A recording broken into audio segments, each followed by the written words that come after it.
अस्सलाम वालेकुम नाजरीन, उम्मीद है आपको हमारी वीडियोस पसंद आती होंगी। बरवक्त वीडियोस देखने के लिए सब्सक्रिप्शन के बटन को प्रेस करें और बेल आइकन को दबाना मत भूलें। आइए चलते हैं अपने बक्के हिस्से की तरफ।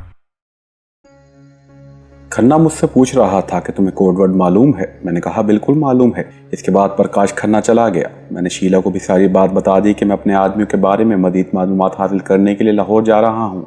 शीला उर्फ जमीला ने कहा मेरी फिक्र न करना, मैं पीछे सारा कारोबार संभाल सकती हूँ। और इसने मुझे आंख मारी। इस नीम तवाइफ हिंदू औरत में इतनी सलाहियत थी कि वो पीछे अकेली बड़े आराम से रह सकती थी और फिर मुझे इसकी इज्जत वगैरह की भी फिक्र नहीं थी। अपनी इज्जत नामूस वगैरह तो वो भारत में ही लुटवा चुकी थी। मैंने टेलीफोन ऑफिस से खुफिया नंबर पर भट्ट साहब को टेलीफोन किया। मैं यहाँ बताता चलूँ कि भट्ट साहब हमारा खुफिया राब्ता था। दूसरी तरफ से इनके मुलाजिम ने मेरा नाम पूछा। मैंने कहा भट्ट साहब से कहो कि मैं फ़लाँ बात कर रहा हूँ। मैंने अपना नंबर बताया। 10-15 सेकंड के बाद ही भट्ट साहब की पुरजोश आवाज़ सुनाई दी। अरे भाई तुम बोल रहे हो? मैंने कहा जी हाँ सर, मैं ही बोल रहा हूँ।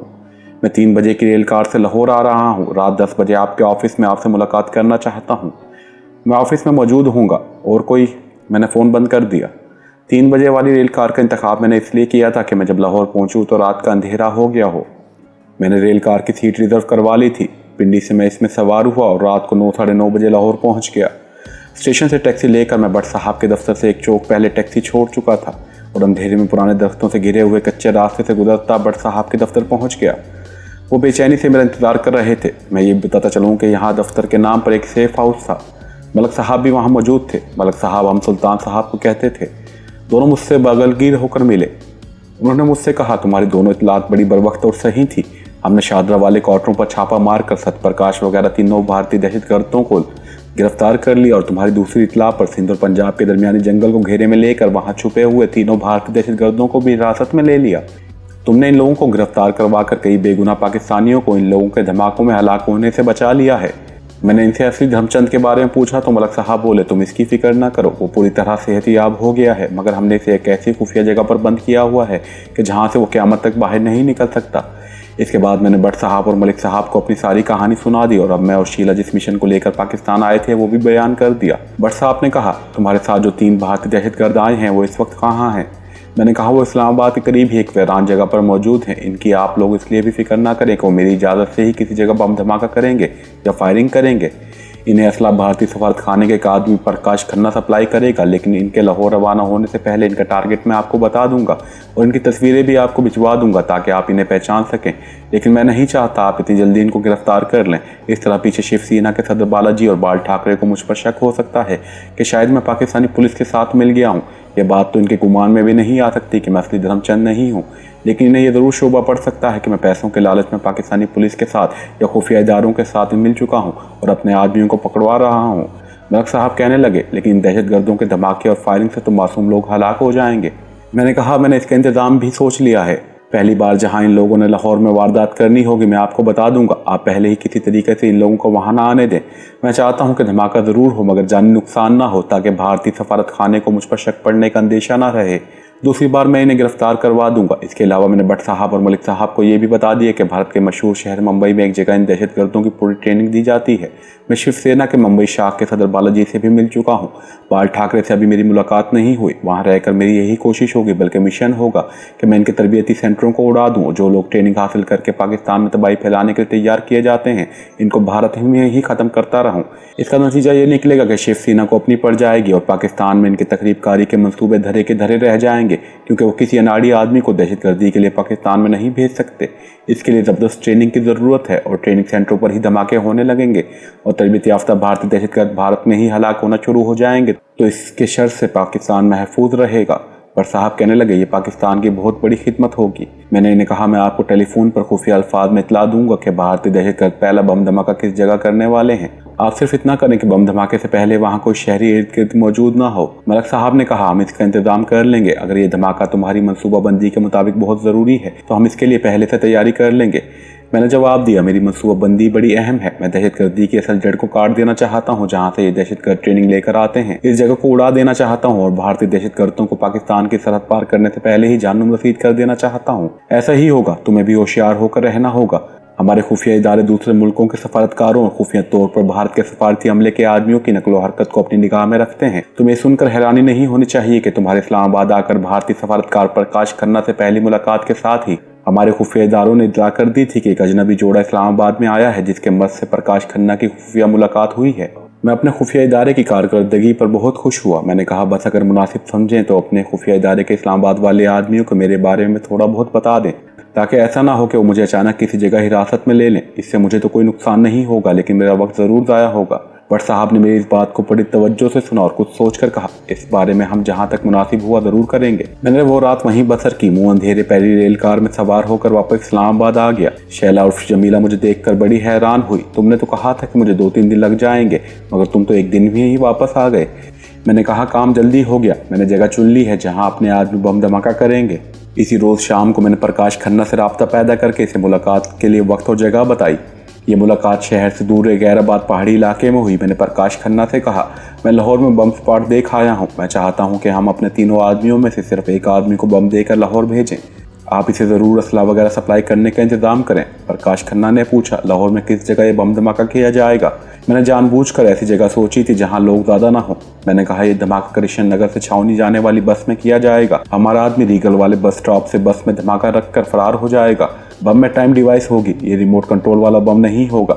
हमारे टाइम डिवाइस का बटन ऑन करने के बाद 10 मिनट बाद बम फटेगा। इस वक्त ये बस लाहौर छावनी की हदूद में दाखिल हो चुकी होगी। मैं चाहता हूँ कि इस बार छावनी में धमाका हो। प्रकाश खन्ना बहुत खुश हुआ, कहने लगा यह बिल्कुल मुनासिब रहेगा। अभी तक हमारे किसी आदमी ने लाहौर छावनी में धमाका नहीं किया। मैंने कहा आप अपने आदमी को आज सुबह ही बम देकर और उसे अपनी हिफाजत के लिए पिस्तौल भी देकर लाहौर रवाना कर दें और रात किसी होटल या सराय में या किसी और महफूज जगह पर गुजारेगा। और सुबह जब लोग दफ्तरों वगैरह को जाते होंगे और बसों में रश होता है, वो रीगल चौक से बस में सवार होकर बम का थैला सीट के नीचे रखकर बस स्टॉप से कुछ पहले ही जरूरी काम का बहाना बनाकर उतर जाएगा। हमारे आदमियों को लाहौर के बारे में पूरी मालूमात हैं, आप इसकी फिक्र न करें। प्रकाश खन्ना बोला, मैं 1 घंटे में इस आदमी को आपके पास भेज देता हूँ। ये तीनों आदमी शहर से बाहर एक वीरान जगह पर छुपे हुए हैं। मैंने कहा इसकी ज़रूरत नहीं है, मैं इन तीनों को जानता हूँ और मैंने अपनी निगरानी में इन्हें मुंबई के ट्रेनिंग सेंटर में ट्रेनिंग दिलवाई है। बस आप इसे सुबह पिंडी से लाहौर रवाना कर दें और ये धमाका कल कृष्ण नगर से छावनी की तरफ जाने वाली पहली बस में किया जाएगा। सारी बात तय हो गई। प्रकाश खन्ना वापस चला गया। अगले दिन सुबह 8 बजे मैंने लाहौर भट्ट साहब को इनके खुफिया नंबर पर फ़ोन किया और इन्हें बम धमाके की सारी मनसूबाबंदी बयान करते हुए कहा, हमें खाली बस की कुर्बानी देनी पड़ेगी ताकि हमारे दुश्मनों को भी इस किस्म का कोई कार्रवाई पर शक न पड़े। भारतीय दहशतगर्द बम लेकर लाहौर रवाना हो चुका है। आपको इसका हुलिया बताने की ज़रूरत नहीं है। आप सिर्फ इतना करेंगे, कल सुबह के वक्त कृष्ण नगर से छावनी की जानिब जो बस भी रवाना हो रीगल चौक पहुँचे। आप इस बस को रीगल चौक से चलने के फ़ौरन बाद इस बस को रुकवा कर मुसाफिरों से खाली करवा दें। बस को किसी खाली जगह पर ले जाकर खड़ी कर दें। इस बस में रीगल चौक के चलने के ठीक 10 मिनट बाद धमाका होगा। आपको जो कुछ करना है इन 10 मिनटों में करना होगा। दहशतगर्द को कृष्ण नगर से चलने वाली पहली बस का टारगेट दिया गया है, लेकिन ये लेट भी हो सकता है। आप इस वक्त तक कृष्ण नगर से रीगल चौक पहुंचने वाली हर बस को रीगल चौक पर खाली करवा लेंगे और इसे किसी खाली जगह पर लगा देंगे। धमाका खाली बस में होगा। बस ज़रूर तबाह हो जाएगी, लेकिन कोई जानी नुकसान नहीं होगा। मैं पीछे ये वजाहत भी भिजवा दूंगा कि पाकिस्तान के खुफिया पुलिस को शक पड़ गया था कि बस में किसी ने बम रख दिया है। इसके बाद मैं ऐसा मंसूबा बनाऊंगा कि तकरीबकारी से पहले ही तीनों भारतीय दहशतगर्द आपके कब्जे में होंगे। बट साहब बोले, हम आपकी एक एक हिदायत पर अमल करेंगे। मैंने कहा मैं कल अपनी कोठी वाले दफ्तर में ही रहूंगा।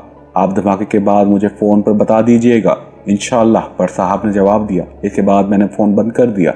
इसके अगले रोज़ मैं अपनी कोठी के दफ्तर में ही रहा। शीला यानी मेरी बीवी जमीला शाह रात भर की पार्टी की जागी हुई थी। वो बेडरूम में सो रही थी। मैं सिर्फ भारतीय शिवसेना के हेड ऑफिस और भारतीय सफारतखाने के लोगों को अपनी कारकर्दगी दिखाने के लिए हर रोज़ घर पर पार्टी की महफिल सजा लेता था, वरना मुझे किसी भारतीय दहशतगर्दों के बारे में पूछने की कोई ज़रूरत नहीं थी। मैं जानता था कि वो पाकिस्तान की जिस जेल में बंद है इन्हें वहीं ख़त्म कर दिया जाएगा। शीला अपनी कारकर्दगी दिखाने के लिए पार्टी के दौरान किसी न किसी मेहमान को लेकर कोने में बैठ जाती थी और इसके साथ ही इधर उधर की बातें करती रहती। मैं भी किसी न किसी को लेकर कोने में बैठ जाता और उससे गपशप लगाने लगता। वो मेरी तरफ किसी न किसी वक्त आंख उठाकर देखती तो मैं जाहिर करता जैसे आदमियों से बातें कर रहा हूँ। इनसे भारतीय दहशतगर्दों के बारे में ही पूछ रहा हूँ कि वो पाकिस्तान की किस जेल में है। हालांकि मैं इस आदमी के साथ इस्लामाबाद के मौसम या फिल्म एक्ट्रेसों के बारे में बातें कर रहा होता था। पार्टी खत्म होती तो रात को बेडरूम में आकर शीला मुझसे ज़रूर पूछती, धर्मचंद जी अपने आदमियों के बारे में कुछ सुराग मिला? मैं इसे कहता, शीला जी ये लोग बड़े देशभक्त लगते हैं, पाकिस्तान के खिलाफ कोई बात सुनने या कोई राज बताने के लिए तैयार नहीं होते, लेकिन अभी मुझे कोई ऐसा आदमी नहीं मिला जिसको पूरी तरह मालूम हो कि अपने इंडियन उग्रवादी साथ प्रकाश गोंदा और दूसरे साथी पाकिस्तान में कहाँ रखे गए हैं। इस दौरान में प्रकाश खन्ना की वसातत से बम्बई से बालाजी ने भी मुझसे रब्ता कायम किया और मुझसे अपने मिशन की कारकर्दगी के बारे में पूछा। मैंने इन्हें भी यही कहा कि मैं काम में बड़ी जान फिशानी से लगा हुआ हूँ। जैसे ही मुझे अपने आदमियों का ज़रा सा सुराग मिला, मैं इन्हें वहाँ से निकलवा कर बॉर्डर क्रॉस करवा दूंगा। बालाजी को मैंने ये भी बताया कि मैं बम धमाके शुरू करवा रहा हूँ। अभी तक किसी को ये शायबा तक नहीं हुआ था कि मैं असली धर्मचंद नहीं हूँ, बल्कि इसका हम शक्ल एक मुहिब वतन पाकिस्तानी कमांडो हूँ और धर्मचंद बनकर इनके पाकिस्तानी दुश्मन मंसूबों को खाक में मिलाने का जतन कर रहा हूँ। दिन के 11 बजे मुझे लाहौर से भट्ट साहब का टेलीफोन आ गया। ये फ़ोन मैंने अपने दफ्तर के नीचे तहखाने में छुपाया हुआ था। इसकी घंटी बजी तो मैंने रिसीवर उठाया। दूसरी तरफ से कोड अल्फाज में भट्ट साहब ने अपनी शनाख्त बताई। मैंने भी कोड अल्फाज में कहा कि तहखाने में जाकर बात करूँगा। भट्ट साहब या मलिक साहब से टेलीफोन पर आम उर्दू या पंजाबी ज़बान में बम धमाकों के मुतालिक बातें करने में कोई ख़तरा नहीं था, क्योंकि ये बातें पाकिस्तान की सलामती और इस्तेकाम की बातें थीं। खतरा अगर था तो सिर्फ ये कि कहीं शीला धर, जो मेरी नकली मुसलमान बीवी बनकर मेरे साथ रह रही थी, हमारी बातें ना सुन ले। इसका मैंने ये इंतज़ाम कर रखा था कि तहखाने वाले टेलीफोन बिल्कुल अलग था। इस पर अगर कोई बात कर रहा हो तो घर के दूसरे फ़ोन पर इसकी बातें नहीं सुनी जा सकती थी। शीला वैसे भी इस वक्त बेडरूम में सो रही थी। मैं नीचे तहखाने में आ गया। यहाँ भट्ट साहब ने दोबारा फ़ोन किया और मुझे जो कुछ बताया वो ये था कि सुबह ही से पुलिस को खबरदार कर दिया गया था। हमारे खुफिया इदारों के लोग भी सफ़ेद कपड़ों में पुलिस गार्ड के साथ लीगल सिनेमा वाले बस स्टॉप के इर्द गिर्द तैनात कर दिए गए थे। सुबह के वक्त जो पहली बस कृष्ण नगर से छावनी की तरफ रवाना हुई, इसमें भी सफ़ेद कपड़ों में मलबूस हमारे खुफिया इदारे के 3 लोग सवार हो गए। वो मुसाफिरों की नकलो हरकत को बड़े गौर से देख रहे थे। किसी मुसाफिर के पास कोई थैला नहीं था। बस रीगल स्टॉप पर खड़ी हुई तो इस वक्त भी कोई मुसाफिर थैला वगैरह सीट के नीचे रख कर ना उतरा। इसके बावजूद रीगल बस स्टॉप पर एक खुफिया इदारे के एहलकार ने साम का शोर मचा दिया। सारे मुसाफिर घबरा कर बस में से छलांगे लगाते हुए नीचे कूद गए और बस से दूर भाग गए। इस वक्त बकौल भट्ट साहब के मलिक साहब के साथ एक तरफ दरख्तों के पास खड़े थे। बस को प्रोग्राम के मुताबिक एक खाली जगह पर ले जाकर खड़ा कर दिया गया और ड्राइवर भाग गया। 10 मिनट गुजर गए, मज़ीद 10 मिनट भी गुजर गए, कोई धमाका ना हुआ। खुफिया इदारों वालों ने अगरचे देख लिया था कि बस की किसी सीट के नीचे कोई थैला वगैरह नहीं है, मगर भट्ट साहब ने कहा कि 20-25 मिनट तक इंतज़ार कर लिया जाए और बस को अलग जगह पर खाली जगह पर खड़ा कर दिया जाए। हकीकत ये थी कि भारतीय दहशतगर्द इस बस में सवार नहीं हुआ था। वो दूसरी बस पर कृष्ण नगर से सवार हुआ। इसके हाथ में पटसन का थैला था जिसमें डाले हुए पुराने कपड़े बाहर से ही दिखाई दे रहे थे। बम इन कपड़ों में छुपाया गया था। खुफिया इदारे वाले भी इस बस में सवार हो गए। इन्होंने देख लिया था कि एक मुसाफिर के हाथ में थैला है। इन्होंने जनरल पोस्ट ऑफिस के बस स्टॉप पर नीचे उतरकर आगे भट्ट साहब को मोबाइल पर इतला कर दी कि एक मुसाफिर के पास थैला है, शायद इसी में बम है। भट्ट साहब ने कहा कि मसलिहत का तकादा ये है कि हम इस मुसाफिर को कुछ नहीं कहेंगे, इसे रीगल तक आने देंगे। रीगल चौक में पहले से सफ़ेद कपड़ों में हमारे खुफिया एहलकार सवारियों की शक्ल में मौजूद हैं। जैसे ही बस रीगल स्टॉप पर रुकी, भारतीय दहशतगर्द ने थैले के अंदर हाथ डालकर बम के टाइम डिवाइस का हुक ऊपर कर दिया। थैले को इसने अपने पाँव के पास रखा हुआ था। 2-3 सवारियां नीचे उतरी तो दहशतगर्द ने थैले को पाँव से सीट के नीचे किया और खुद भी नीचे उतरकर तेजी से एक तरफ चल पड़ा। भट्ट साहब और मलिक साहब खुफिया पुलिस के एहलकारों ने इस आदमी को मशकूक हालत में जाते देखा, मगर इसे आदमी को पकड़ने के ऑर्डर नहीं थे। ये आदमी एक तरह से वो छोटी मछली थी जिसको बंसी के मुंह पर लगाकर पाकिस्तान के खुफिया इदारों ने बाकी बड़ी बड़ी मछलियों को पकड़ना था। इस मुसाफिर के उतरते ही खुफिया इदारों ने एक बार फिर सांप का शोर मचा दिया। मुसाफिरों में वही भगदड़ मच गई। देखते देखते 3 मिनट के अंदर अंदर बस खाली हो गई। हिदायत के मुताबिक पुलिस अपने ड्राइवर ने बस को वहां से चलाकर बड़ी तेजी के साथ एक वीरान सी जगह पर दरख्तों के नीचे खड़ा कर दिया। ठीक 7 मिनट के बाद बस में जोरदार धमाका हुआ और बस को आग लग गई। वहां शोर मच गया और सवारियां जो दूर खड़ी है सोच रही थी कि बस में जो सांप आ गया हुआ है, इसे भगा दिया गया होगा या मार दिया गया होगा और बस वापस स्टॉप पर आ जाएगी। बस के धमाके और आग को देखकर वो दूर दूर भाग गई। भट्ट साहब ने मुझे फ़ोन पर कहा, यह हमारे इदारे में बहुत कम होता है कि मुजरिम हमारे सामने मौजूद हो, मगर इसे किसी मसलियत की वजह से पकड़ नहीं सकते थे। मैंने हंसकर जवाब दिया, फिक्र ना करें, यह मुजरिम मेरी कैद में ही है। बहुत जल्दी ये खुद नहीं बल्कि अपने बाकी तीनों दहशतगर्दों के साथ आपकी गिरफ्त में आ जाएगा।